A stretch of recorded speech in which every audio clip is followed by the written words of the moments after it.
આજે આપણે બનાવવાની છે કઢી।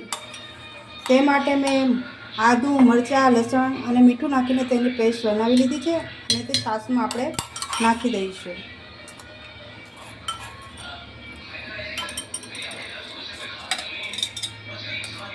હવે તેમાં થોડી હળદર નાખીશું,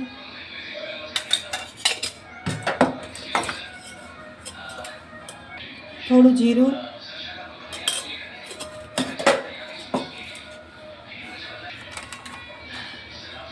તેમાં 4 ચમચી આપણે ચણાનો લોટ નાખીશું,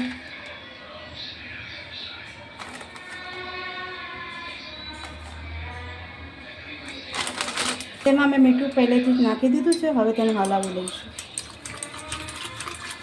થઈ ગયું છે, હવે તેને સાઈડમાં રાખી દઈશું।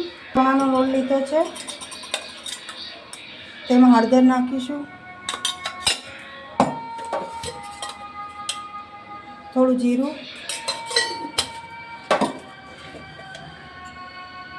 થોડી હિંગ, સ્વાદ અનુસાર મીઠું, તેને મિક્સ કરી નાખીશું।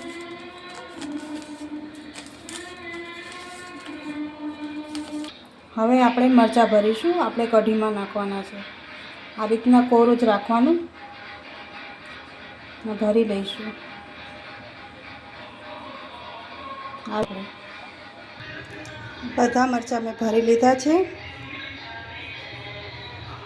આ રીતના બધા ભરી લેવાના। એનો વઘાર કરીશું। તે માટે મેં 2 ચમચી તેલ નાખ્યું છે। તેલ ગરમ થાય પછી આપણે રાઈ, જીરું નાખીશું।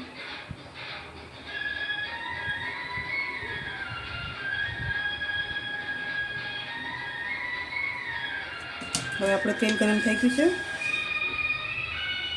તેમાં થોડી આપણે રાઈ નાખીશું,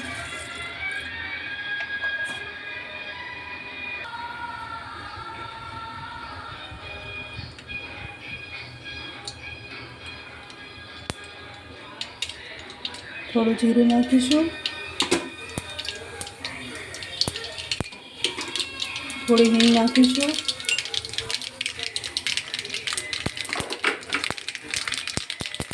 થોડા લીંબુ નાખીશું,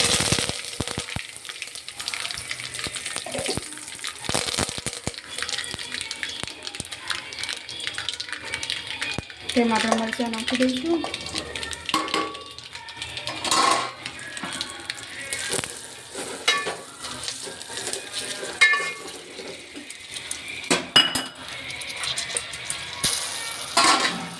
હવે તેમાં આપણે નાખીશું કઢી માટે જે બનાવી શકીએ।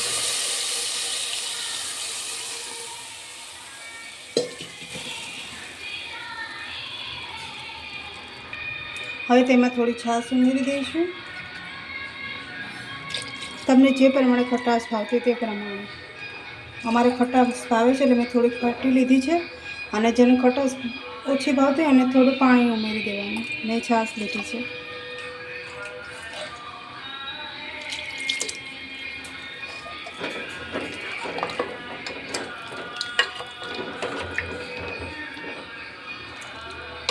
હવે આને આપણે 2 ઉફાણ આવી દઈશું। 2-3 ઉફાણ આવે અને આપણા મરચાં ચડી જાય એટલે આપણી કઢી પાકી જશે। હવે આપણી કઢી થઈ ગઈ છે। મરચાં બી આપણા સરસ બફાઈ ગયા છે। હવે તેમાં આપણે લીલો મસાલો નાખી દઈશું।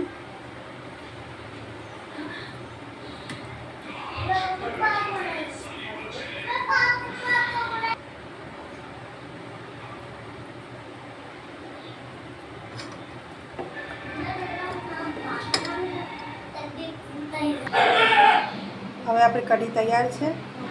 કઢી મેં બનાવી નાખી છે। તમને મારો વિડીયો ગમ્યો હોય તો લાઈક કરજો। કઢી અને ભાત અને બાજરીનો રોટલો અને અથાણું।